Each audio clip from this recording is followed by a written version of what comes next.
Hello friend, स्वागत है आप सभी का सिविल नगरी के इस ऑनलाइन प्लेटफॉर्म पर। साथियों, पिछले सेशन में हम एमपी सेट 2022 का जो पॉलिटिकल साइंस का पेपर था उसको सॉल्व कर रहे थे। कुछ क्वेश्चन बच गए थे। आज के सेशन में हम उन्हीं क्वेश्चन को सॉल्व करने वाले हैं। तो चलिए वीडियो की शुरुआत करते हैं और देखते हैं आज का अपना पहला प्रश्न। साथियों, आज का जो हमारा पहला प्रश्न है,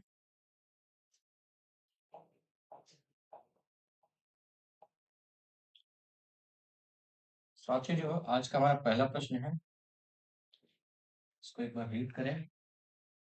पहला क्वेश्चन है, भारत की विदेश नीति के संदर्भ में, भारत की जो विदेश नीति है उसके संदर्भ में निम्न कथन किसने दिया है, यानी कि आपको जो स्टेटमेंट बताना है ये किसके द्वारा दिया गया है।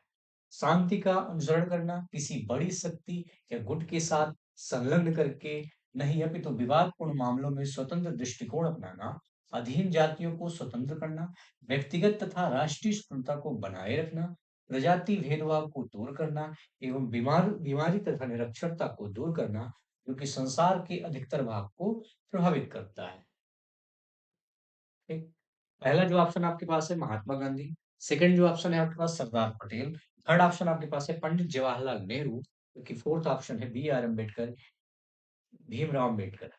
आपको बताना है कि जो विदेश नीति के संदर्भ में जो स्टेटमेंट दिया गया है ये किसके द्वारा दिया गया है। तो विदेश नीति के संदर्भ में जब बात करें तो शांति का अनुसरण करना और किसी बड़ी शक्ति या गुट के साथ संलग्न करके नहीं, अभी तो विवादपूर्ण मामलों में स्वतंत्र दृष्टिकोण अपनाना, यानी कि किसी बड़े गुट में शामिल न रहते हुए शांति का अनुसरण करना। तो जब ऑप्शन में अगर देखें तो यहाँ पर महात्मा गांधी ने ऐसा कुछ स्टेटमेंट दिया नहीं था। सरदार पटेल भी यहाँ नहीं हो सकते, क्योंकि भीमराव अम्बेडकर का संबंध भी यहाँ पे नहीं है। करेक्ट जो ऑप्शन होगा आपका इस ऑप्शन के हिसाब से तो पंडित जवाहरलाल नेहरू, जिन्होंने ये बातें कही थी विदेश नीति के संदर्भ में। इसी के चलते 1961 में जो है तो एनएएम यानी कि नॉन अलाइंड मूवमेंट बना। ठीक। पंचशील सिद्धांत भी इन्होंने दिया था 1954 में भारत और चीन के संबंध में। अगले क्वेश्चन की ओर साथ ही चलते हैं। अपना जो करेक्ट ऑप्शन होगा इसका 6 नंबर जो हो जाएगा पंडित जवाहरलाल नेहरू। अगला क्वेश्चन देखते हैं अपना। अपना जो अगला क्वेश्चन है आज का, भारत में 26/11/2008 की जो भी आतंकी कार्यवाहियां हैं मुंबई में कराने के लिए कौन सा देश जिम्मेदार है। यानी कि आतंकी जो भी घटनाएं हुई हैं भारत में या विदेशों में, इनको आपको तैयार करना है। वहां से 1 से 2 क्वेश्चन पूछे जाते हैं। ठीक है, नेट में भी पूछे जाते हैं और सेट में भी। ठीक। पहला जो ऑप्शन दिया गया है मुंबई अटैक से संबंधित कौन जिम्मेदार है, पहला जो ऑप्शन है चीन, सेकंड जो ऑप्शन दिया गया है बांग्लादेश, थर्ड जो ऑप्शन है आपके पास पाकिस्तान, फोर्थ जो ऑप्शन आपके पास दिया गया है म्यांमार। आसान क्वेश्चन है, पाकिस्तान जिम्मेदार है। ठीक। अगला क्वेश्चन देखते हैं।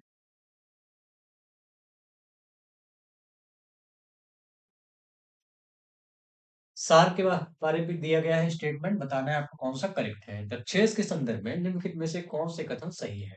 विच of the following statement are correct about SAARC. पहला है, दक्षेस की स्थापना 8 दिसंबर 1985 को ढाका शिखर सम्मेलन में हुई। SAARC was established in Dhaka summit on 8 December 1985। दक्षेस का मुख्यालय जो है तो बेंगलोर। सेकंड थर्ड ऑप्शन है आपके पास, दक्षेस का जो मुख्य लक्ष्य है दक्षिण एशिया के लोगों का आर्थिक, सामाजिक एवं सांस्कृतिक विकास करना। The main aim of SAARC is to promote economic, social and cultural development of peoples of South Asia. आपको बताना है इनमें से जो है तो कौन से स्टेटमेंट सही है। सही बताना है आपको करेक्ट क्या है। अगर पहले स्टेटमेंट को देखा जाए साथियों, दक्षेस की जो स्थापना हुई 8 दिसंबर 1985 को हुई, ढाका शिखर सम्मेलन के दौरान हुई। ये जो करेक्ट है आपका स्टेटमेंट। सेकंड बात करें अगर हेडक्वार्टर की, हेडक्वार्टर जो है तो बेंगलोर में नहीं है, ये स्टेटमेंट जो है तो गलत हो गया। इसका अगर हेडक्वार्टर देखें तो काठमांडू में है, काठमांडू नेपाल में है। तैयार करते जाएं। स्थापना 8 दिसंबर 1985 को हुई। हेडक्वार्टर अगर आपसे पूछा जाए तो काठमांडू में हुई। इस शिखर सम्मेलन के तहत हुई, ढाका शिखर सम्मेलन के तहत इसकी स्थापना हुई। ठीक। तीसरा ऑप्शन देखते हैं इसमें, जो इसका मुख्य टारगेट है, मुख्य लक्ष्य है दक्षिण एशिया के लोगों का आर्थिक, सामाजिक एवं सांस्कृतिक विकास करना। ये जो है तो करेक्ट हो जाएगा। अगर इसमें हम देखें पहला स्टेटमेंट सही है और थर्ड स्टेटमेंट सही है। ठीक, ऑप्शन नंबर बी जो है तो इसका करेक्ट हो जाएगा। अगले क्वेश्चन पर चलते हैं साथियों, अगला देखते हैं।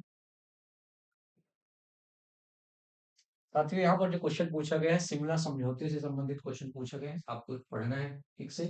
ऐतिहासिक शिमला समझौता 3 जुलाई 1972 के निम्नलिखित कथनों पर विचार करना है आपको। पहला स्टेटमेंट जो आपके पास है, शिमला समझौते पर पाकिस्तानी प्रधानमंत्री जुल्फिकार अली भुट्टो एवं भारतीय प्रधानमंत्री श्रीमती इंदिरा गांधी ने साइन किए, हस्ताक्षर किए।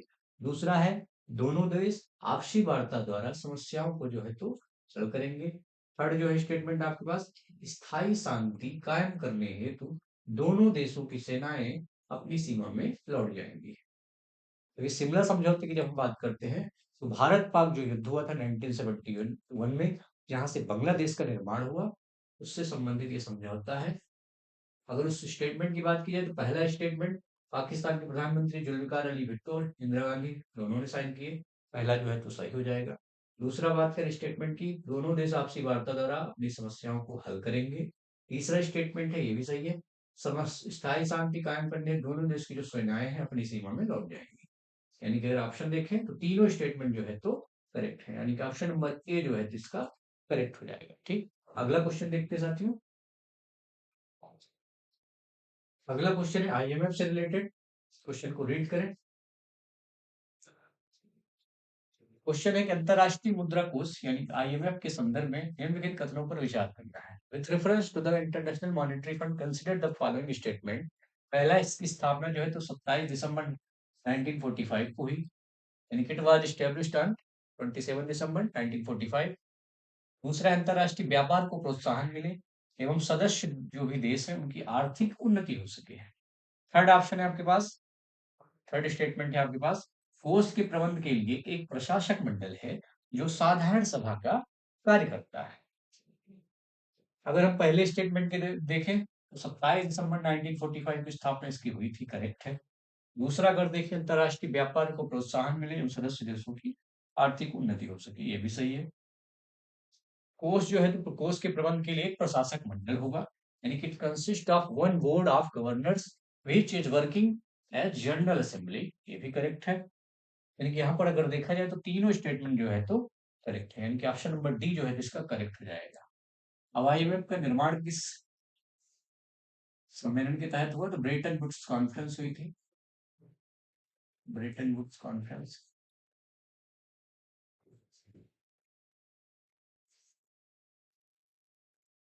1944 में।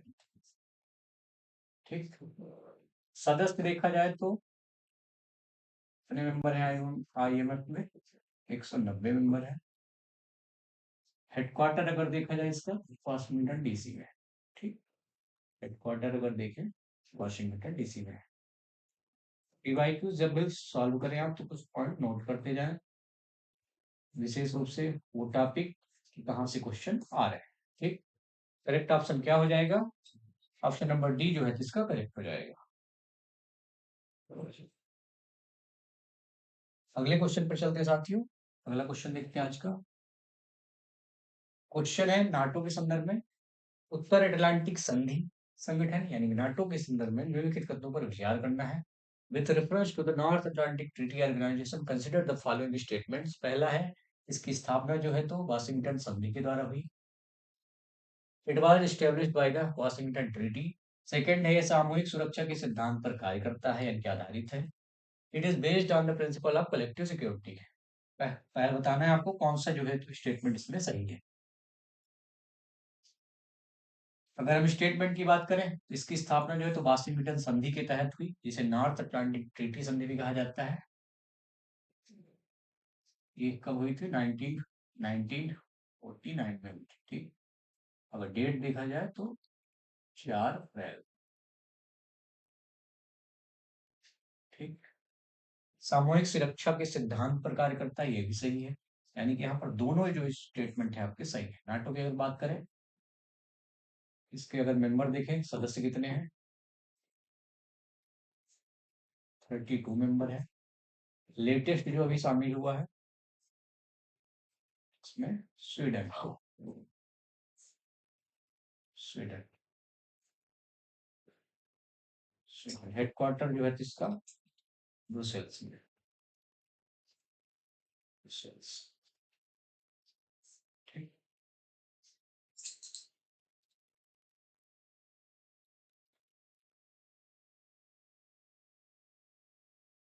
अगले क्वेश्चन पर चले साथियों। अपना जो है करेक्ट ऑप्शन क्या होगा, फर्स्ट एंड सेकंड जो है तो दोनों करेक्ट। ठीक, अगले क्वेश्चन पर चलते हैं। अगला क्वेश्चन देखते हैं आज का, पंचशील समझौते से संबंधित क्वेश्चन है। The Panchsheel agreement served as the foundation for relation between two countries. Panchsheel समझौते ने किन दो देशों के बीच जो है तो संबंधों की नींव के रूप में कार्य किया। पहला है भारत चीन, दूसरा है इंडिया बांग्लादेश यानी भारत बांग्लादेश, थर्ड है आपके पास भारत और पाकिस्तान, फोर्थ जो ऑप्शन है आपके पास चीन एंड पाकिस्तान। पंचशील समझौते की बात करते हैं 1954 में हुआ, भारत और चीन के मध्य, ठीक, तिब्बत क्षेत्र को लेकर। ठीक है, तो करेक्ट ऑप्शन क्या हो जाएगा इसका, भारत और चीन। अब इसमें साइन अगर बात करें तो पंडित जवाहरलाल नेहरू भारत से थे, और चीन से बात करते हैं तो शाओ एनलाई, शाओ एनलाई। ठीक, करेक्ट ऑप्शन क्या हो जाएगा, India and China, option number ए जो है तो करेक्ट हो जाएगा। अगला क्वेश्चन देखते हैं साथियों। क्वेश्चन है, भारत और श्रीलंका के समझौते के संदर्भ में निम्नलिखित कथनों पर आपको विचार करना है, बताना है कौन सा स्टेटमेंट जो है तो सही है। क्वेश्चन ठीक से रीड करें, कभी सही पूछा जाता है, कभी इनकरेक्ट पूछा जाता है। With reference to the Indo Sri Lanka agreement consider the following statement. इसे राजीव जयवर्धने समझौते के नाम से जाना जाता है। सेकंड है, श्रीलंकाई गृह युद्ध को हल करने के लिए इस पर साइन किए गए, हस्ताक्षर किए गए। थर्ड है, समझौते के तहत श्रीलंका में भारतीय शांति सेना की तैनाती की गई। The agreement saw the placement of the Indian peacekeeping force in Sri Lanka. ठीक, अब आपको इसमें बताना है कौन सा स्टेटमेंट जो है तो करेक्ट है। अगर भारत श्रीलंका समझौते की बात करें तो ये जाति संघर्ष को समाप्त करने के लिए समझौते हुए थे, जाति संघर्ष को समाप्त करने के लिए 1987। ठीक, इसे राजीव जयवर्धने समझौते भी कहा जाता है, करेक्ट है। श्रीलंकाई गृह युद्ध, ये भी सही है। समझौते के तहत श्रीलंका में भारतीय शांति सेना की तैनाती की गई, ये भी करेक्ट है। लेकिन अगर देखा जाए तो ऑप्शन नंबर डी जो है तो करेक्ट हो जाएगा। ठीक, अगला क्वेश्चन देखते हैं साथियों। अगले क्वेश्चन पर चलते हैं साथियों। क्वेश्चन है स्टेटमेंट वाइज है क्वेश्चन, निम्नलिखित कथनों पर विचार करना है। पहला स्टेटमेंट है, इसकी जो स्थापना है 1945 में संयुक्त राष्ट्र के चार्टर द्वारा की गई। दूसरा स्टेटमेंट है, इसका जो हेडक्वार्टर है हेग नीदरलैंड में है। तीसरा स्टेटमेंट है, यह सदस्य देशों के बीच कानूनी विवादों को सुलझाता है। तो उपयुक्त कथन में आपको बताना है सर्वोत्तम रूप से किस संयुक्त राष्ट्र संघ के निकाय से यह संबंधित है। ठीक, स्थापना जो है तो 1945 में हुई, हेडक्वार्टर नीदरलैंड के हेग में है, कानूनी विवादों को सुलझाता है। तो अगर इसकी बात करें तो ये पहला जो ऑप्शन आपके पास अंतरराष्ट्रीय न्यायालय, दूसरा है संयुक्त राष्ट्र सुरक्षा परिषद, तीसरा है अंतरराष्ट्रीय श्रम संगठन, और चौथा जो ऑप्शन है आपके पास आर्थिक और सामाजिक परिषद। अगर हम बात करें 1945 में तो स्टेब्लिश हुआ आपका अंतरराष्ट्रीय न्यायालय, क्योंकि कानूनी विवादों को सुलझाता है, उसका जो हेडक्वार्टर है नीदरलैंड, यानी कि ऑप्शन नंबर ए जो है तो आपका करेक्ट हो जाएगा। अगला क्वेश्चन देखते हैं साथियों। अगला क्वेश्चन है साथियों, गुट निरपेक्ष आंदोलन के संस्थापक जो सिद्धांत हैं उन निम्नलिखित में से कौन सी पहल के परिणाम स्वरूप बनाया गया। विच of the following initiatives resulted in the adoption of the foundation principle of the non aligned movement. पहला है ब्राजीलिया घोषणा, दूसरा है बार्डूम सम्मेलन, थर्ड है नैरोबी घोषणा, और फोर्थ है वियना कन्वेंशन। अगर हम बात करें गुट निरपेक्ष आंदोलन की तो ये बार्डूम सम्मेलन से संबंधित है। ठीक है, बना कब ये 1961 में बना। ठीक, बार्डूम सम्मेलन जो कि 1959। ठीक, ऑप्शन नंबर बी जो है तो इसका करेक्ट हो जाएगा। ठीक, अगले क्वेश्चन पर चलते हैं साथियों। अगला क्वेश्चन देखते हैं। क्वेश्चन है, भारत में मानव अधिकार आयोग के प्रथम अध्यक्ष कौन थे। पहला अध्यक्ष आपसे पूछा जा रहा है एच जे कान्या, सेकंड है रंगनाथ मिश्र, टी एन भगवती, देन है डॉक्टर वी गजेंद्र गड़कर, मानवाधिकार आयोग की बात की जा रही है तो 1993 में बना, एक्ट के तहत 1993 के एक्ट, यानी कि एक क्या है, संवैधानिक निकाय है, वैधानिक निकाय, सॉरी वैधानिक निकाय है, वैधानिक निकाय है, वैधानिक निकाय है। ठीक। पहले अगर अध्यक्ष की हम बात करते हैं तो रंगनाथ मिश्रा जो है तो इसके पहले अध्यक्ष। प्रेजेंट में अगर अध्यक्ष की बात करें तो justice V Rama Subramanian.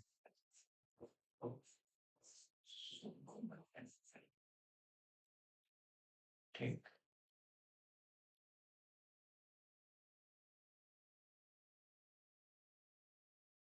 Correct option क्या हो जाएगा? ऑप्शन नंबर बी जो है जिसका करेक्ट हो जाएगा।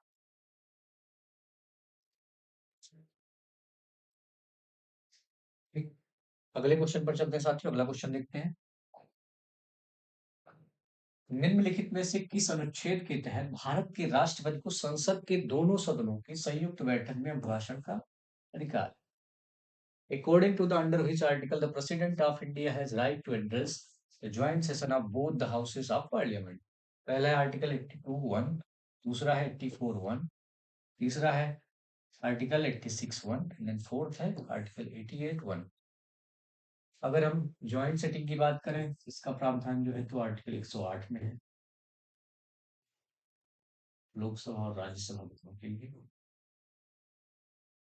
जबकि यहाँ पर अगर राष्ट्रपति के अभिभाषण की बात करें तो आर्टिकल 84(1) जो है जिसका, सॉरी आर्टिकल 86(1), 86(1) जो है जिसका करेक्ट आएगा, जो कि राष्ट्रपति के को संयुक्त रूप से यहाँ पर अभिभाषण अधिकार है ज्वाइंट सेटिंग में। ठीक।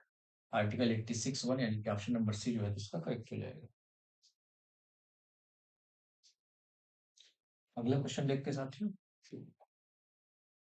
भारत के निर्वाचन आयोग की स्थापना संविधान के किस अनुच्छेद के तहत की गई? निर्वाचन आयोग के बारे में क्वेश्चन पूछा जा रहा है।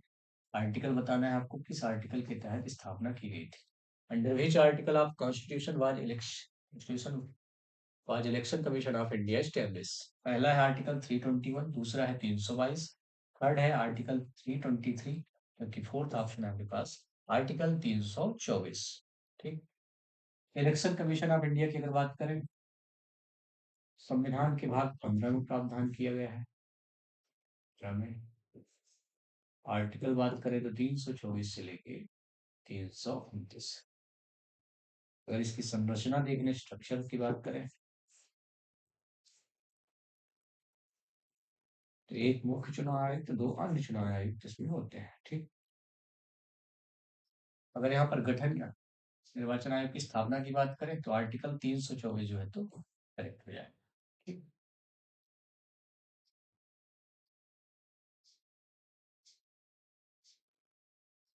करंट अगर सीसी की बात करें तो ज्ञानेश कुमार जी करंट सीएस में है। ठीक है। अगले क्वेश्चन की ओर चलते हैं। अगला क्वेश्चन देखते हैं। दांडी यात्रा से क्वेश्चन है। गांधी जी ने अपनी दांडी यात्रा कितने दिनों में पूर्ण की, बताना है।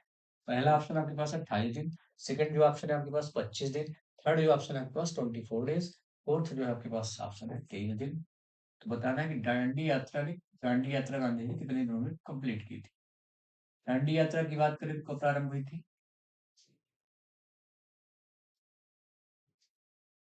12 मार्च 1930, 1930 से लेके 6 अप्रैल 1930, यानी कि 90 1930 में कंप्लीट पूछा जा रहा है आपसे। ये 24 दिन में कंप्लीट हुई थी। ठीक। क्यों प्रारंभ की गई थी? नमक कानूनों के विरोध में, नमक कानूनों के विरोध में। प्रारंभ कहाँ से हुई थी ये भी नोट करें, साबरमती आश्रम प्रारंभ हुई, साबरमती आश्रम अहमदाबाद। ठीक। और आगे चलकर फिर यहीं से सविनय अवज्ञा आंदोलन प्रारंभ हो जाता है। देखिए का सविनय अवज्ञा आंदोलन प्रारंभ हो जाता है। ठीक।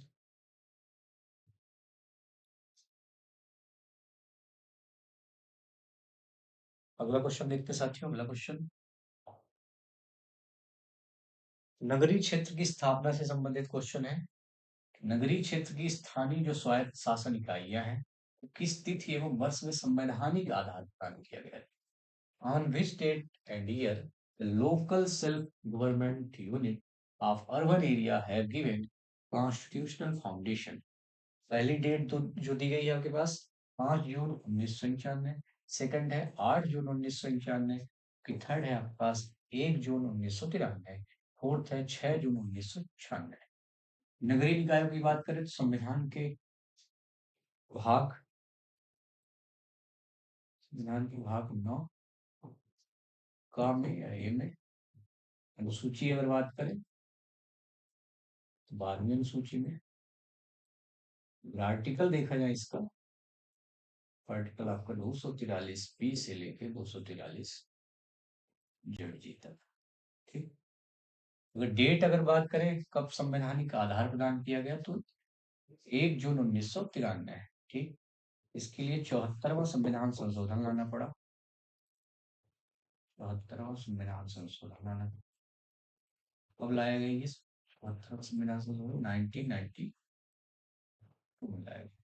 ठीक, सब्जेक्ट अगर इसमें देखा तो 18 सब्जेक्ट जो है तो रखे गए हैं। ठीक, 18 विषय।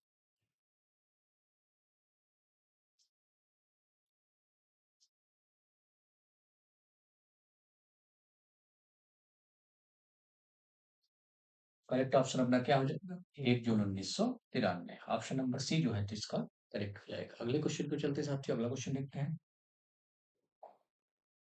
क्वेश्चन है, बलोक लेखा जो समिति है उसमें कुल कितने मेंबर होते हैं? पीएससी के बारे में पूछा जा रहा है, कितने मेंबर होते हैं? पहला ऑप्शन आपके पास 25, दूसरा ऑप्शन आपके पास 28, थर्ड ऑप्शन आपके पास 22, फोर्थ ऑप्शन आपके पास है 23। लोक लेखा समिति की अगर बात करें,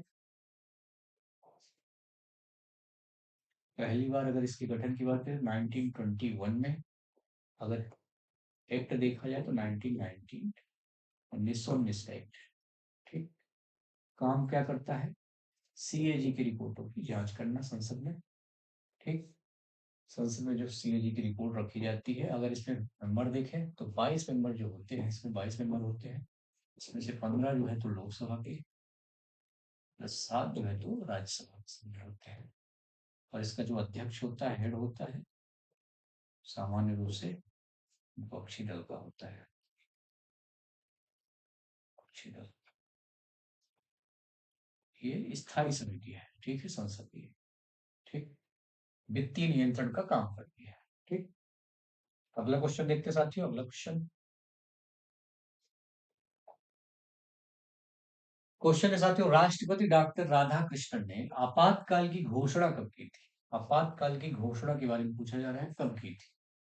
पहली डेट जो दी गई है 26 अक्टूबर 1961, दूसरा है आपके पास 26 अक्टूबर 1962, थर्ड है आपके पास डेट 26 नवंबर 1963, फोर्थ डेट है आपके पास 26 सितंबर 1964।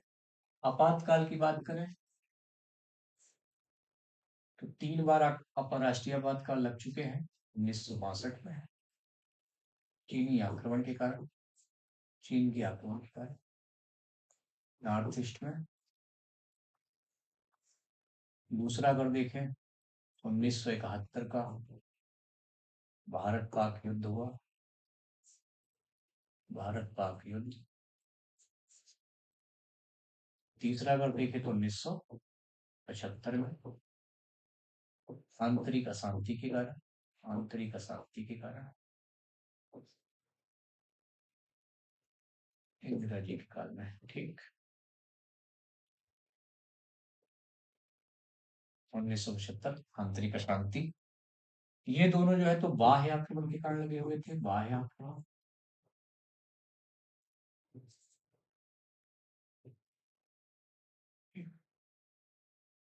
अगर इसकी डेट की बात की जाए तो 26 अक्टूबर 1962। ठीक, राष्ट्रपति डॉक्टर सर्वपल्ली राधाकृष्णन। ठीक, उन्होंने आपातकाल की घोषणा की थी।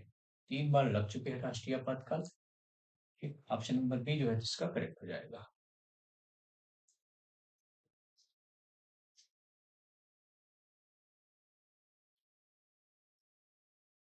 अगले क्वेश्चन पर चलते हैं साथियों। अगला क्वेश्चन देखते हैं।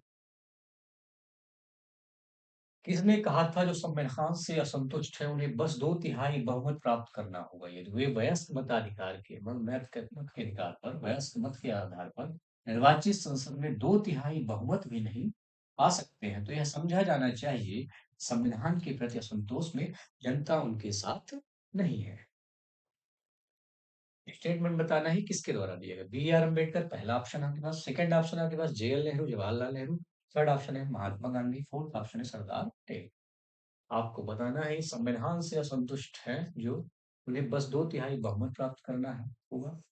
यदि वे वयस्क मत के आधार पर निर्वाचित संसद में 2/3 बहुमत भी नहीं पा सकते हैं तो समझा जाना चाहिए कि संविधान के प्रति पूरा संतोष है और उसमें जो है तो जनता उनके साथ नहीं है। स्टेटमेंट किससे रिलेटेड है? तो जो स्टेटमेंट है करेक्ट ऑप्शन हो जाएगा option number A, doctor B R Ambedkar इसका करेक्ट हो जाएगा। ठीक, अगला क्वेश्चन देखते हैं साथियों। साथियों क्वेश्चन है भारतीय संविधान की प्रस्तावना में समाजवादी शब्द किस संविधान संशोधन के माध्यम से जोड़ा गया? Under which constitution amendment was the word socialism added to the preamble of the Indian Constitution? पहला है 62वां, दूसरा है 42वां, थर्ड है 44वां, फोर्थ ऑप्शन आपके पास 73वां। अगर प्रस्तावना की बात करें तो इसमें समाजवादी भी जोड़ा गया, पंथ निरपेक्ष और अखंडता जैसे शब्द।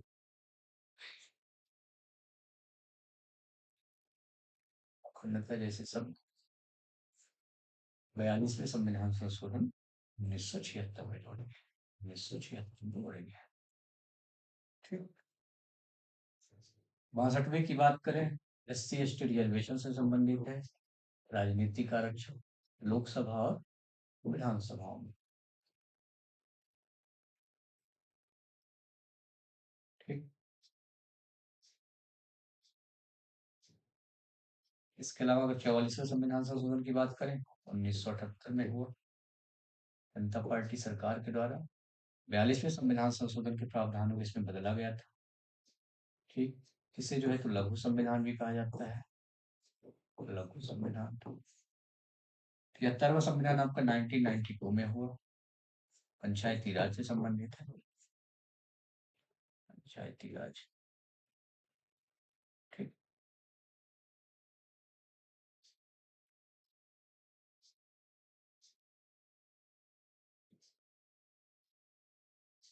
अगला क्वेश्चन देखते हैं साथियों।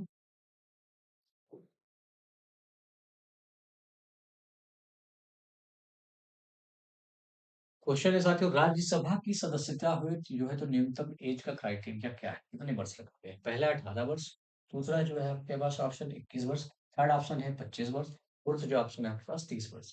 अगर राज्यसभा के बारे में पूछा जा रहा है आपसे तो राज्यसभा की जब बात करते हैं तो ये 30 वर्ष है।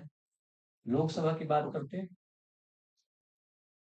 25 वर्ष, पंचायतों की बात करते हैं 21 वर्ष, पंचायतों में 21 वर्ष, वोट देने की बात करते हैं ये 18 वर्ष।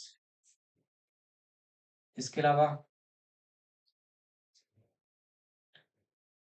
राष्ट्रपति, उपराष्ट्रपति,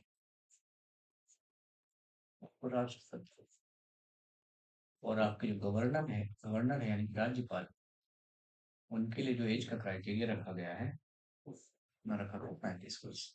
लेकिन जो संवैधानिक पद के लिए कितना है 35 वर्ष। ठीक, राज्य के प्रमुख के रूप में। ठीक, राष्ट्रपति उपराष्ट्रपति और राज्यपाल के लिए 35 वर्ष, राज्यसभा के लिए 30 वर्ष, पंचायतों के लिए 21 वर्ष, वोट देने के लिए 18 वर्ष और लोकसभा के लिए 25 वर्ष।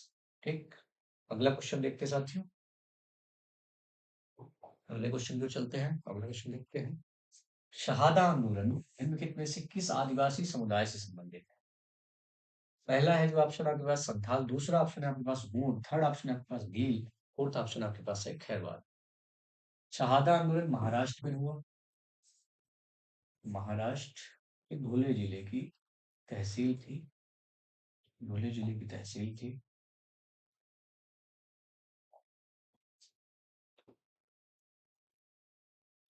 शहादा, वहां पर जो भील कम्युनिटी थी उसने विद्रोह किया था। क्यों? जमींदारों के शोषण के खिलाफ। जमींदारों के शोषण के खिलाफ, भूमि सुधारों के उल्लेख। ठीक, तो ये भील कम्युनिटी से संबंधित आंदोलन है। ठीक, अगले क्वेश्चन की ओर चलते हैं साथियों। अगला क्वेश्चन देखते हैं। क्वेश्चन है, दलित विजन्स नामक जो पुस्तक है उसके लेखक कौन है? पहला है एलिनोर जिलियट, सेकंड है गैल ओम्बेट, थर्ड है एजी नूरानी, फोर्थ ऑप्शन है आपका के एन पनिक्कर।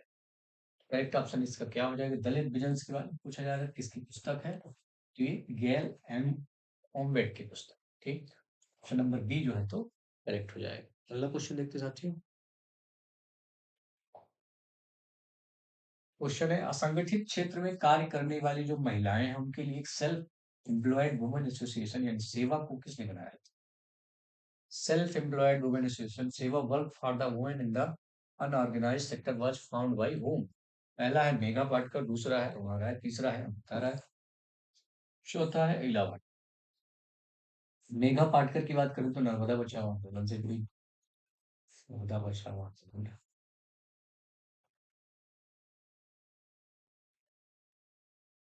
ठीक, तो यहाँ पर सेल्फ एम्प्लॉयड वुमेन एसोसिएशन की जब बात करते हैं तो किससे संबंधित है? इला भट्ट से संबंधित है।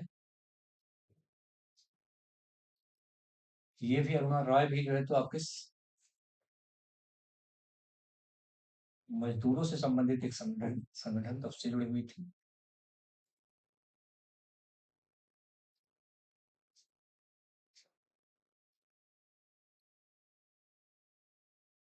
मजदूर किसान शक्ति संगठन, मजदूर किसान शक्ति संगठन,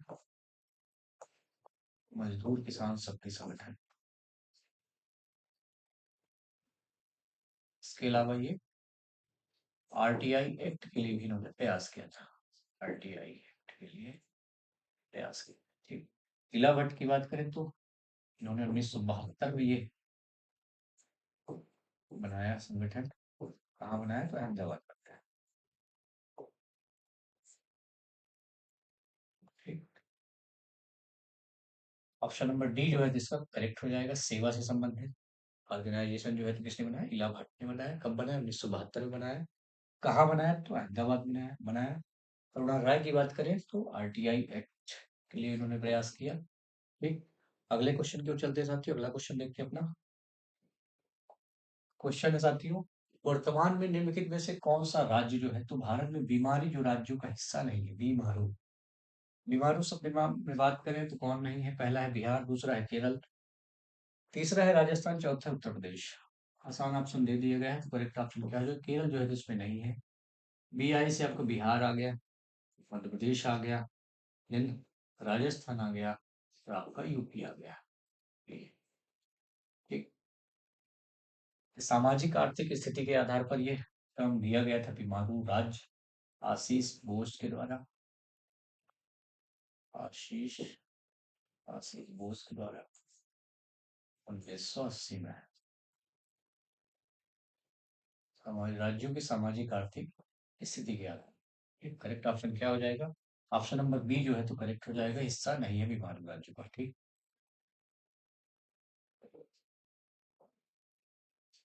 अगले क्वेश्चन पर चलते हैं साथियों। क्वेश्चन देखते हैं, What was the prime focus in the second phase of federal reorganization of state? राज्यों के संघीय पुनर्गठन के दूसरे चरण का प्रमुख केंद्रीय बिंदु क्या था?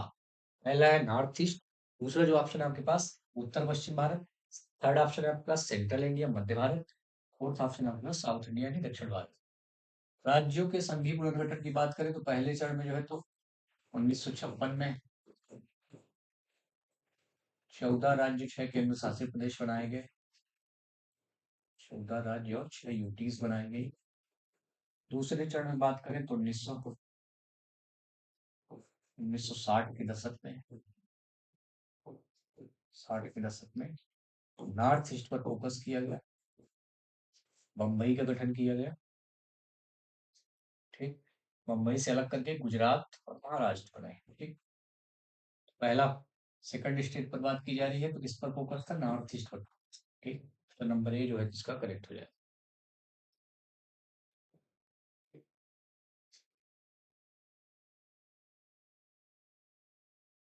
अगले क्वेश्चन पे चलते साथियों।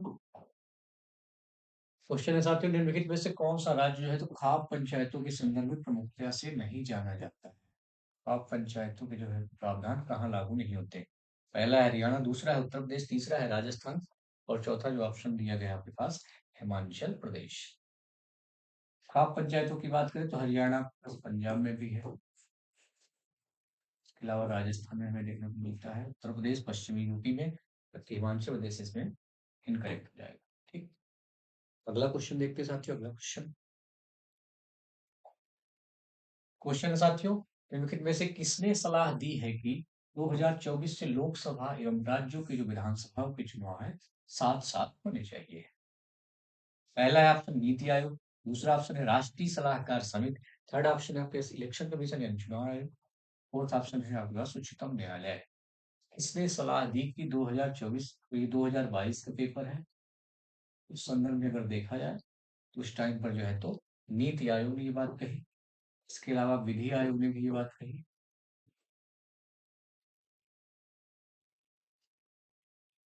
आज की डेट में अगर देखा जाए तो वन नेशन वन इलेक्शन के लिए जो है तो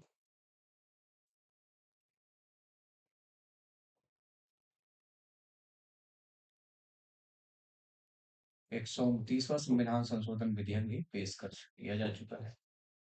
ठीक, वन नेशन वन इलेक्शन के लिए। साथ ही साथ अगर समिति की बात करें जिसके लिए समिति बनाई गई, पूर्व राष्ट्रपति श्री रामनाथ कोविंद की अध्यक्षता में, ये आपको तैयार कर लेना है। समिति अगर पूछा जाए पूर्व राष्ट्रपति श्री रामनाथ कोविंद की अध्यक्षता में। ठीक,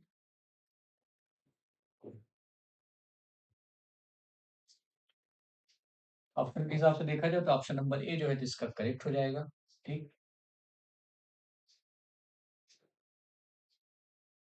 अगला क्वेश्चन देखते हैं साथियों। क्वेश्चन है साथियों, भाषा की राजनीति को संबोधित करने के लिए तीन भाषा सूत्र को लागू करने के लिए प्रभावी कदम उठाने की वकालत किस आयोग ने की थी? To address the politics of language, which commission agreed take effective steps to implement the three language formula. पहला है मंडल कमीशन, दूसरा है सरकरिया आयोग, थर्ड है आपके पास ठक्कर आयोग, चौथा जो ऑप्शन है आपके पास मणिमठ आयोग। अगर हम तीन भाषा फार्मूले की बात करें, थ्री थ्री लैंग्वेज फार्मूले की अगर बात करें हम, तो आपके उठारी आयोग में बात की गई थी। उठारी आयोग में इसे राष्ट्रीय शिक्षा आयोग भी कहा जाता है, 1964 में बात की गई। इसके अलावा नेशनल एजुकेशन पॉलिसी में करंट में बात की गई 2020 में। उस टाइम पर अगर देखें तो सरकरिया आयोग 1983 में बात की गई है। ठीक, मंडल कमीशन की बात करें तो ओबीसी रिजर्वेशन से संबंधित है।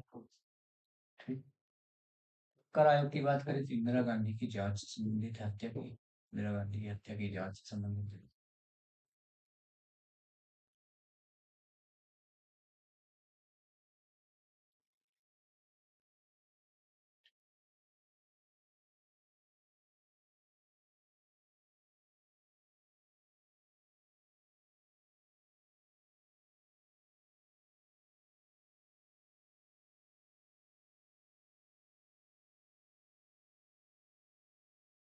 मालिमत आयोग की बात करेंगे साथियों, 2000 में जो है तो गठित किया गया ये, और आपराधिक प्रणाली में सुधार है। आपराधिक प्रणाली थी, आपराधिक न्याय प्रणाली में सुधार है। ठीक, 1984 में, ये जो है तो आपको 1970। ठीक, करेक्ट ऑप्शन क्या हो जाएगा? सरकरिया आयोग, ऑप्शन नंबर बी जो है जिसका करेक्ट हो जाएगा। अगले क्वेश्चन पर चलते साथियों। अगला क्वेश्चन देखते हैं, किसने लिखा स्वतंत्रता के बाद भारत में दो राजनीतिक संस्कृतियां उठी जो भारत के विभिन्न स्तरों पर काम कर रही है? वो wrote two political cultures emerge in post independent India which are operating at different levels of India. पहला है रॉबर्ट हेल, सेकंड है पॉल और ब्रॉस, थर्ड है मायरन वीनर, फोर्थ जो ऑप्शन है आपके पास पॉल जे एक्लवी है। किसने कहा कि भारत में जो है तो स्वतंत्रता के बाद दो राजनीतिक संस्कृतियां उभरी, किसके द्वारा कहा गया? मायरन वीनर जो है किसके, ये जो स्टेटमेंट जो किसने दिया? मायरन वीनर ने दिया। ठीक, ऑप्शन नंबर जे सी है तो इसका करेक्ट हो जाएगा। ठीक, अगले क्वेश्चन की ओर चलते हैं साथियों, अगला क्वेश्चन देखते हैं। साथियों क्वेश्चन है आपका तेलंगाना राज्य के अस्तित्व से संबंधित क्वेश्चन है। निम्नलिखित में से किस आयोग की रिपोर्ट के बाद तेलंगाना राज्य अस्तित्व में आया? पहला ऑप्शन है आपके पास जस्टिस जे एस वर्मा आयोग, सेकंड है आपके option B N Shri Krishna आयोग, थर्ड ऑप्शन है आपके पास जस्टिस एच आर खन्ना आयोग, फिर है पी एन भगवती आयोग। अगर हम तेलंगाना के गठन की बात करें, इसका जो करेक्ट ऑप्शन क्या हो जाएगा? ऑप्शन नंबर बी जो है जिसका करेक्ट हो जाएगा, justice B N Shri Krishna आयोग का संबंध किससे है? तेलंगाना गठन कब हुआ तेलंगाना का? 2014 में हुआ। 2014। ठीक, समिति कब गठित की गई थी? जस्टिस बी एन श्रीकृष्ण आयोग 2010 में।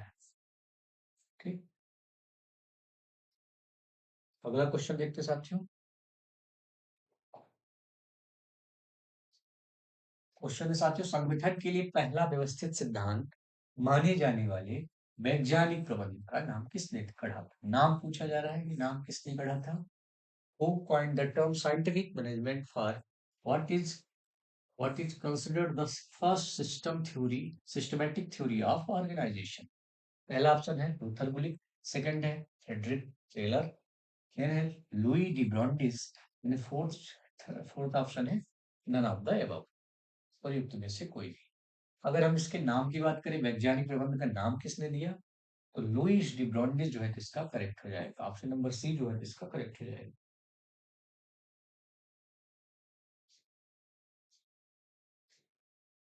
सिद्धांत की बात करें तो थ्योरी जो है तो एफ डब्ल्यू टेलर ने दी, वैज्ञानिक प्रबंध का नाम जो है तो किसने दिया? लुई डी ब्रॉन्डिस ने दिया। लूथर कुलिक ने पोस्ट कार्ड डाल दिया, पोस्ट कार्ड पढ़ दिया। ठीक, करेक्ट क्या हो जाएगा? ऑप्शन नंबर सी जो है इसका करेक्ट हो जाएगा। अगला क्वेश्चन देखते हैं साथियों। क्वेश्चन है नौकरशाही के बारे में किसने कहा कि इसका जो पंसोपान है ज्ञान का सोपान है? यानी कि who said about bureaucracy it's hierarchy is hierarchy of knowledge? पहला है कार्ल मार्क्स, दूसरा है मैक्स वेबर, देन है एल डी व्हाइट, देन है एफ डब्ल्यू टेलर। नौकरशाही के बारे में बात कर की जा रही है तो ये किसने कहा कि इसका जो पंसोपान है ज्ञान का सोपान है? ये किसके द्वारा कहा गया? ये कार्ल मार्क्स के द्वारा कहा गया। करेक्ट ऑप्शन क्या हो जाएगा? ऑप्शन नंबर ए जो है इसका करेक्ट हो जाएगा। ठीक,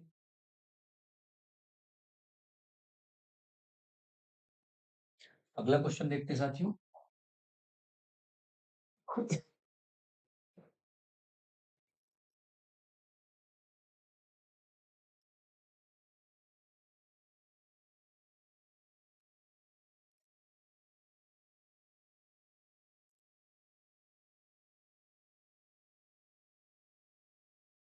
क्वेश्चन है साथियों, निम्नलिखित प्रशासनिक सिद्धांतों में से किसकी मान्यता है कि प्रबंधन जो है तो प्रबंधन जो संबंधी जो भी समस्याएं हैं उनके समाधान का सामाजिक मनोविज्ञान में मिल सकते हैं?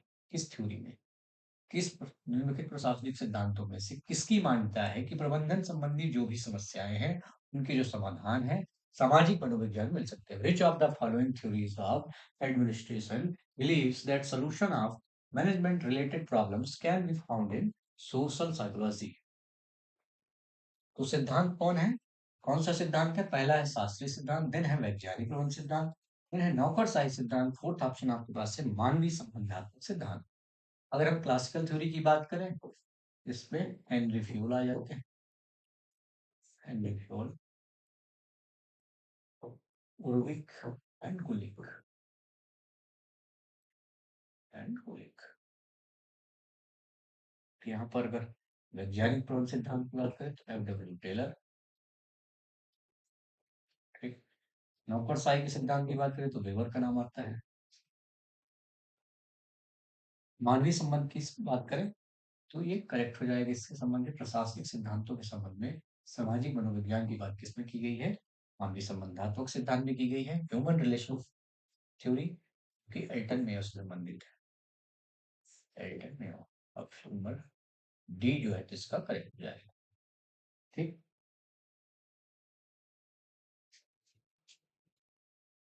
अगले क्वेश्चन पर चले साथियों। क्वेश्चन साथियों, किसने विकास प्रशासन की बात की जा रही है कि कार्य उन्मुखी लक्ष्य उन्मुखी प्रशासन व्यवस्था के रूप में परिभाषा दी। Who defined development administration as an action oriented goal oriented administrative system? पहला है जॉन डी मॉन्टगोमरी, सेकंड है जॉर्ज एफ गॉड, फिर है एडवर्ड वाइडनर, फोर्थ ऑप्शन है आपके पास बी ए पाई पन्निनकर।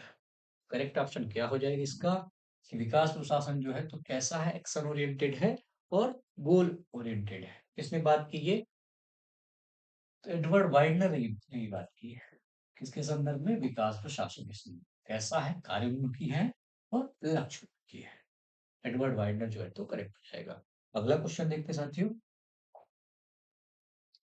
किस प्रशासनिक सिद्धांत को श्रम संघवाद से संगत होने के कारण औद्योगिक संबंधों के अमेरिकी आयोग की जांच का सामना करना पड़ा था?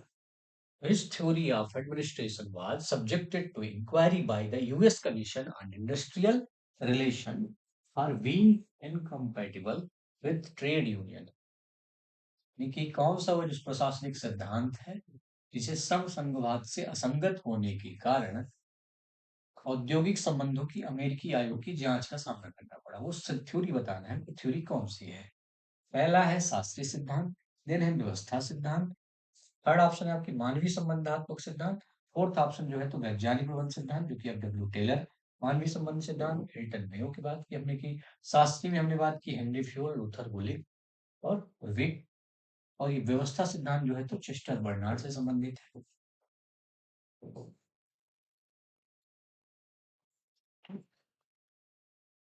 करेक्ट ऑप्शन क्या हो जाएगा? ऑप्शन नंबर जो है तो डी जो है तो इसका करेक्ट हो जाएगा। वैज्ञानिक प्रबंध सिद्धांत जो है को जो है तो अमेरिकी आयोग की जांच का सामना करना पड़ा। ठीक, अगले क्वेश्चन की ओर चलते हैं साथियों। क्वेश्चन है इनमें से किसे संरचनात्मक रूप से विकास प्रशासन के सर्वाधिक असंगत माना जाता है? कौन जो है तो विकास प्रशासन यानी कि which of the following is considered structurally most adverse to development administration? Weber का नौकरशाही ब्रदर्स, देन है टेलर का वैज्ञानिक ब्रदर्स यानी कि मॉडल, देन है गुलिक का पोस्ट कार्ड मॉडल, देन है हेनरी फ्योल का क्लासिकल थ्योरी यानी कि शास्त्रीय मॉडल। करेक्ट ऑप्शन क्या हो जाएगा जो विकास प्रशासन से संगत है? तो वेबर का जो है तो नौकरशाही मॉडल जो है तो इसमें करेक्ट हो जाएगा।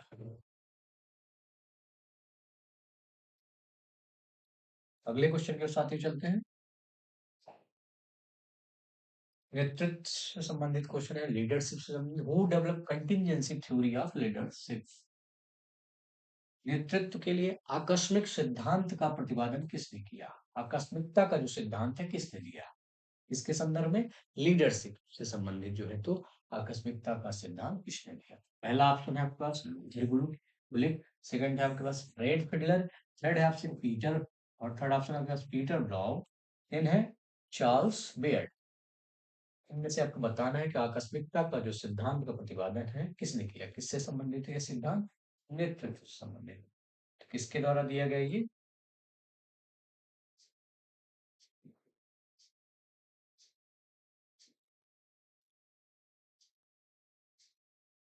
करेक्ट ऑप्शन क्या हो जाएगा?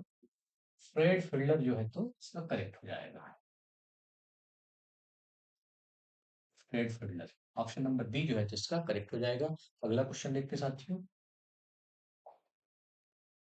फॉलेट की दृष्टि में किसी संगठन के भीतर संघर्ष का समाधान करने में स्वयं उनके सुझाए जो भी उपाय है उनमें सर्वश्रेष्ठ कौन सा है? फॉलेट की दृष्टि में जो किसी संगठन के भीतर संघर्ष का समाधान कैसे किया जाए उनमें से कौन सा उपाय जो है तो सर्वश्रेष्ठ है? पहल आप इसे क्वेश्चन को रीड करें इंग्लिश में।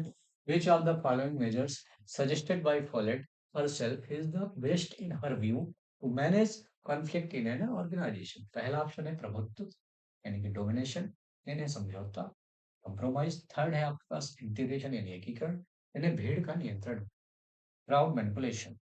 अगर हम इसकी बात करें, किसी संगठन के भीतर किसी संघर्ष का समाधान करना है तो सर्वश्रेष्ठ उपाय क्या है? इंटीग्रेट करना यानी कि एकीकरण करने की बात की जाती है। ऑप्शन नंबर सी जो है जिसका करेक्ट हो जाएगा।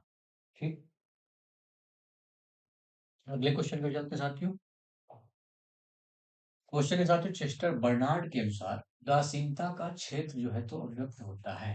According to Chester Barnard, zone of indifference is represented by. उदासीनता का क्षेत्र जो है किसे अभिव्यक्त करता है?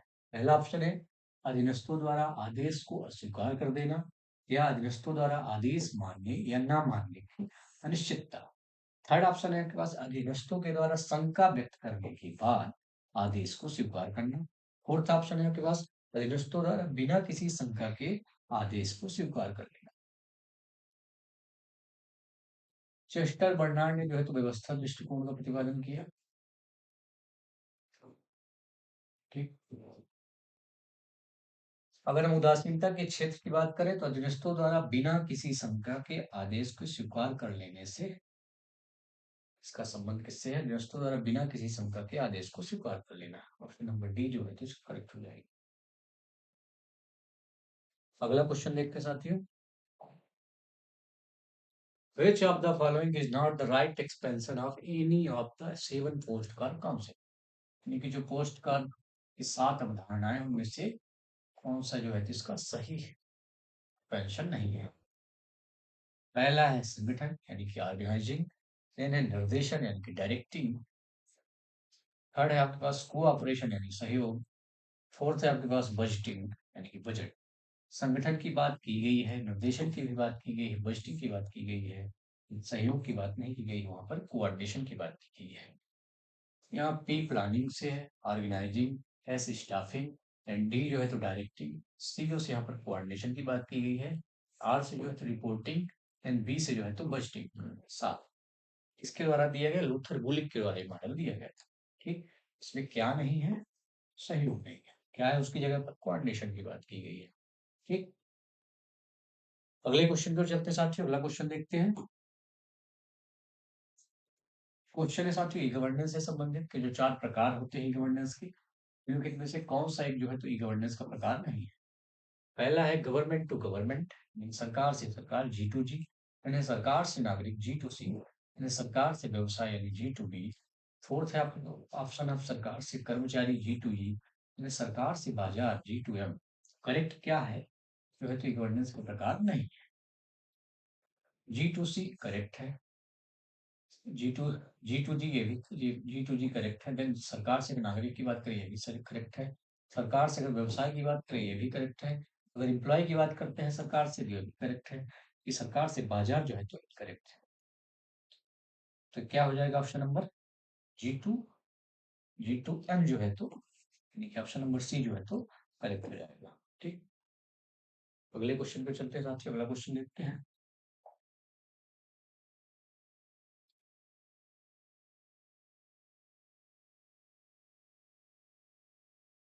क्वेश्चन है स्वच्छ भारत अभियान, यानी स्वच्छ भारत अभियान ग्रामीण की बात की जा रही है। कार्यक्रम केंद्र सरकार के किस मंत्रालय के अधीन आता है? किस मंत्रालय के बाद मंत्रालय पूछा जा रहा है, किस मंत्रालय के तहत आता है? The Swachh Bharat mission rural programme comes under which ministry of the central government? पहला है ग्रामीण विकास मंत्रालय, देन है जल शक्ति मंत्रालय, थर्ड ऑप्शन है आपके पास स्वास्थ्य मंत्रालय, फोर्थ है पंचायती राज मंत्रालय। स्वच्छ भारत अभियान की बात करें 2 अक्टूबर 2014 को प्रारंभ हुआ। ठीक, जिसमें मिशन ओडीएफ रखा गया। ठीक, तो ये मंत्रालय अगर आपसे पूछा जा रहा है तो जल शक्ति मंत्रालय है ग्रामीण की बात करें। अगर शहरी की बात करें तो वहां पर आवासन एवं शहरी विकास मंत्रालय इसका प्रमुख मंत्रालय माना जाता है। ग्रामीण की बात करें जल शक्ति मंत्रालय, कि ऑप्शन नंबर बी जो है इसका करेक्ट हो जाएगा। ठीक, अगला क्वेश्चन देखते हैं साथियों। क्वेश्चन है मां हृदय का शिष्य धर्म किस संस्थान का आदर्श नाम है? मोटो है एनफोर्समेंट डायरेक्टरेट, प्रवर्तन निदेशालय, भारत का लोकपाल, यानी मध्य प्रदेश लोकायुक्त, फोर्थ ऑप्शन आपके पास राष्ट्रीय उपभोक्ता फोरम। ये जो स्टेटमेंट है, मोटो है, ये किससे रिलेटेड है? मां हृदय कश्यप दिनम, यानी कि किसी के दूसरे के धन की लालच ना की जाए। तो ये किसका स्टेटमेंट है? भारत के लोकपाल की। भारत के लोकपाल है संबंधित है, ठीक। लोकपाल बना कब? 2013 के लोकपाल और लोकायुक्त अधिनियम के तहत बना, ठीक। एक अगर संरचना की बात करें, इसके स्ट्रक्चर की बात करें, एक जो है तो लोकपाल होता है, हेड होता है, और 8 अन्य मेंबर होते हैं, ठीक। ठीक इसी प्रकार से राज्यों में जो है तो एक लोकायुक्त का पद होता है। अगर करंट लोकपाल की बात करें, करंट में कौन है? अजय मानिकराव खानविलकर है,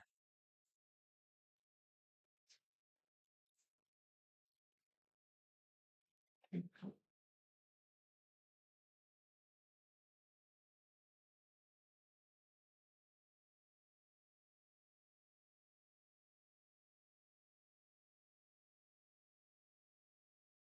ऑप्शन नंबर बी जो है तो इसका करेक्ट हो जाएगा। अगले क्वेश्चन को चलते हैं साथियों, अगला क्वेश्चन देखते हैं। क्वेश्चन है मनरेगा से रिलेटेड।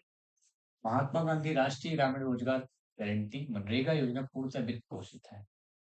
राष्ट्रीय रोजगार गारंटी कोष के द्वारा, इन्हें ग्रामीण रोजगार सुरक्षा निधि के द्वारा। थर्ड है आपके पास राजीव गांधी युवा रोजगार निधि के द्वारा। फोर्थ है आपके ऑप्शन प्रधानमंत्री रोजगार सुरक्षा गारंटी कोष। इसके लिए अलग से ही कोष बनाया गया, राष्ट्रीय रोजगार गारंटी कोष के द्वारा। मनरेगा आया कब? 2005 में आया, फिर 2009 में इसमें कुछ संशोधन किए गए, और अभी हाल ही में 2025 में इसका नाम बदलकर वीवी जी राम जी कर दिया गया है। वीवी जी राम जी, ठीक। 2025 में इसमें जो कार्य के जो दिन है 100 से बढ़ाकर कितने कर दिया गया है? 100 से बढ़ाकर 125 दिन, 125 दिनों के कार्य की गारंटी दी गई है, ठीक।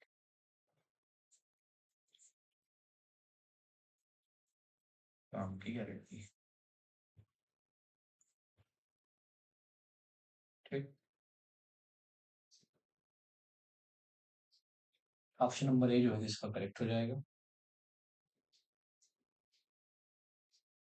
ठीक। अगले क्वेश्चन पे चलते हैं साथियों, अगला क्वेश्चन देखते हैं। क्वेश्चन है साथियों, आर्थिक एवं सामाजिक नियोजन है संविधान की किस सूची में शामिल है? इसकी बात की जा रही है, इकोनॉमिक एंड सोशल प्लानिंग की बात की जा रही है। किस सूची में संविधान की?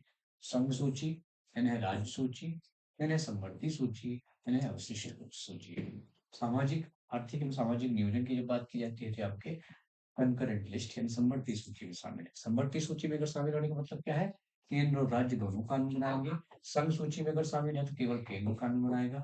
राज्य सूची में अगर शामिल है तो राज्य सूची में शामिल कानून कौन बनाएगा? केवल राज्य विधानमंडल बनाएगा। अवशिष्ट सूची में जो कानून बनाने शक्ति किसके पास है? संसद के पास है, ठीक। करेक्ट ऑप्शन क्या हो जाएगा? ऑप्शन नंबर सी जो है तो करेक्ट हो जाएगा। अगला क्वेश्चन देखते हैं साथियों। क्वेश्चन है सार्वजनिक व्यय से रिलेटेड संसदीय जो समिति यानी लोक लेखा समिति से संदर्भित स्टेटमेंट दिया गया है। आपको बताना है कौन सा जो है तो स्टेटमेंट इसमें सही है, करेक्ट बताना है। इसका जो निर्माण है प्रत्येक वित्तीय वर्ष के लिए किया जाता है। दूसरा स्टेटमेंट है इसके सदस्यों में 15 लोकसभा से, 7 जो है तो राज्यसभा से होते हैं। तीसरा स्टेटमेंट है समिति का जो मुख्य कार्य है नियंत्रक एवं महालेखाकार परीक्षक के प्रतिवेदन की जो है तो जांच करना है। कुल मेंबर जो है तो यहाँ पर 30 है। इसके सभापति की नियुक्ति जो है तो वित्त मंत्री द्वारा की जाती है। लोक लेखा समिति की अपने हम बात कर रहे हैं तो इसमें 15 और 7 यानी 22 मेंबर होते हैं, करेक्ट हो जाएगा। अगर इसकी जांच की बात की तो सीएजी के प्रतिवेदन की जांच करता है, ये भी करेक्ट हो जाएगा। तो भाई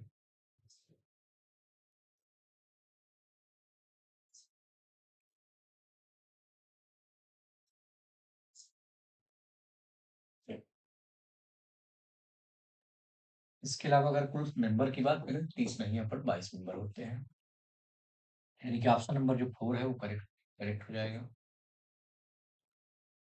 ठीक। और हमारे पास ऑप्शन क्या बचा? ए और डी बचा। इसकी नियुक्ति जो है तो वित्त मंत्री द्वारा की जाती है, गलत। ठीक, नहीं, पहला ऑप्शन भी इनकरेक्ट हो गया, तो बचा क्या? ऑप्शन नंबर डी जो है तो अच्छा, एक पहला सही स्टेटमेंट, दूसरा सही स्टेटमेंट और तीसरा। एक अगले क्वेश्चन पे चलते साथियों, अगला क्वेश्चन देखते हैं।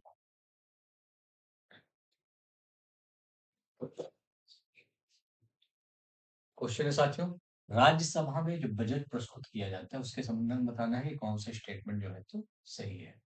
लोकसभा में बजट प्रस्तुत करते समय या लोकसभा में बजट पारित होने के बाद, यानी लोकसभा में वित्त मंत्री द्वारा बजट भाषण समाप्त होने पर, लोकसभा में बजट पर आम बहस होने के दौरान।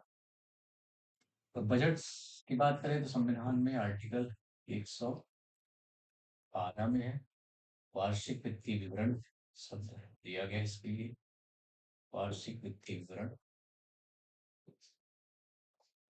वित्तीय विवरण।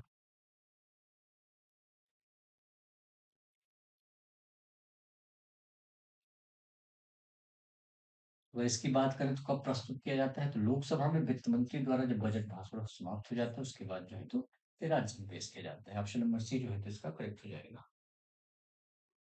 अगला क्वेश्चन देखते हैं साथियों।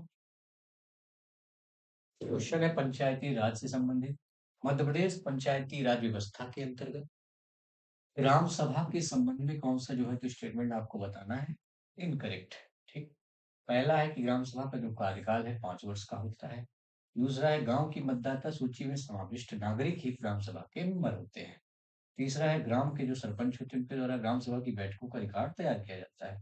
फोर्थ है आपके पास ग्राम पंचायत के सरपंच एवं उप सरपंच ग्राम सभा के पदेन सरपंच एवं सरपंच होते हैं।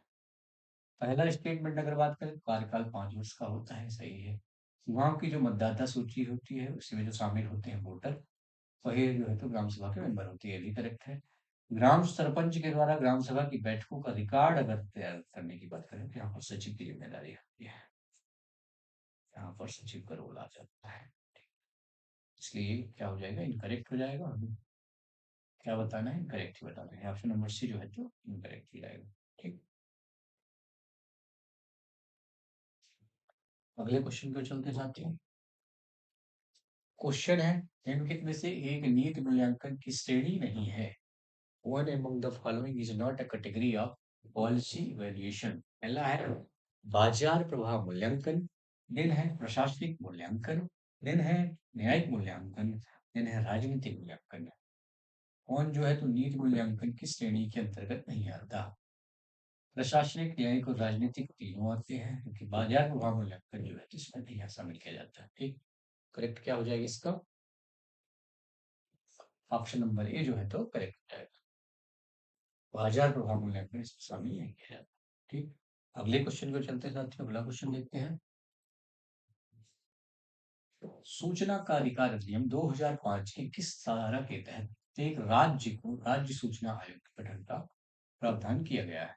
पहला है धारा 16, दूसरा है धारा 15, थर्ड है आपके पास धारा 22D, फोर्थ ऑप्शन आपके पास है धारा 21। अगर हम सूचना के अधिकार अधिनियम की बात करें 2005 में आया, 12 अक्टूबर 2005 को ये लागू हुआ, 12 अक्टूबर 2005। ठीक,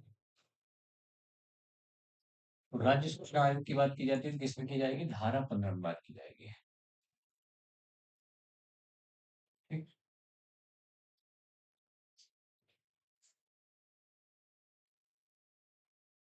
साथियों यहीं से आपका ये सेशन एंड होता है। मिलेंगे हम अगले इंपॉर्टेंट सेशन में, जहां पर 2024 के प्रीवियस क्वेश्चन हम सॉल्व करने वाले हैं। अगर वीडियो आपको पसंद आ रहा है तो इसको लाइक और शेयर करें। चैनल से जुड़ने के लिए आप सब्सक्राइब कर सकते हैं। मिलते हैं अगले इंपॉर्टेंट वीडियो में। थैंक यू, धन्यवाद।